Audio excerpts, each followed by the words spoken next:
So here's what the New York Times wrote, quote, "The 2024 presidential election is not a contest between two men or even between two political parties. It's a battle for who we are as a nation.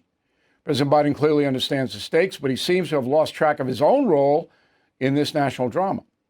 As the situation becomes more dire, he has come to regard himself as indispensable. He's not seemed to understand that he is now the problem. And the best hope for Democrats to retain the White House is for him to step aside." Well, it doesn't get more clear than that. The power brokers within the Democratic Party once again want Joe out. Okay? So, there are some people still in Biden's orbit, but they're always hedging a little bit. Roll the tape. I'm going to support him. I stand with Joe Biden as being our next president, with Kamala Harris standing right next to him as our vice president. The president has always had our backs. We're going to have his back as well, because the results that we've been able to see under this administration have been undeniable in all of our individual states. I think Joe Biden, two things, is the strongest, most accomplished president we've had in my lifetime. Not the question. That he's been counted out over and over and over. Well, that's just delusional, with all due respect to Senator Coons, a Delawarean. That's just delusional that he's the best president in your lifetime. I mean, it's absurd. And let me back that up with some facts. All right? Since President Biden has been in office, there have been more than 8 million encounters, that's what they call migrants, interacting with Homeland Security. Okay, more than 8 million. That does not include gotaways or visa overstays. So the total is more than 11 million foreign nationals sieging the United States. Okay? And by the end of his term, that'll probably be 12 million.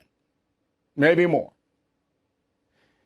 This has cost us about $500 billion, the American taxpayer, to deal with this open border stuff. Now, you see above that Trump, in his 4 years, had 2.5 million encounters, as opposed to probably 10 million encounters for Biden. That's what the open border does. The average family, this is a very important stat, in Trump's last year in office, paid $6,500 in monthly expenses. All right? Now that number has risen to about 9,000.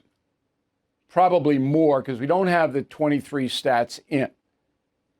So from 6,500 family of four, now I'm gonna call it 9,500 family of four. $3,000 coming out of your wallet since Biden has been elected, and it's going to go higher because the stats lag.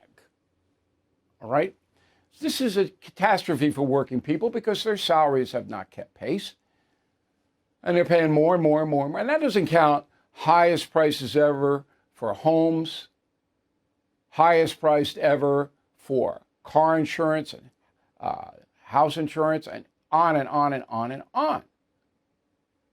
Working places.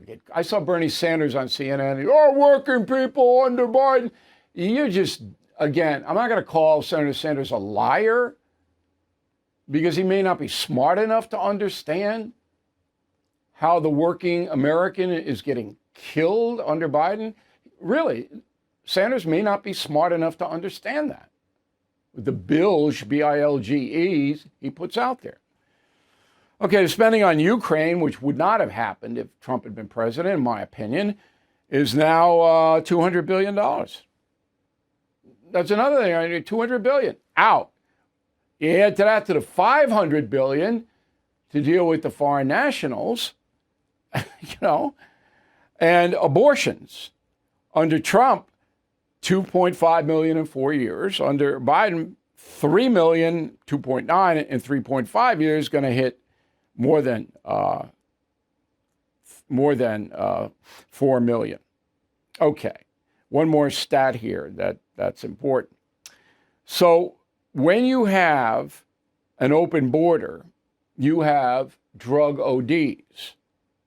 And 3 years under Trump, we had 200,000 drug ODs approximately. 3 years under Biden, 326,000.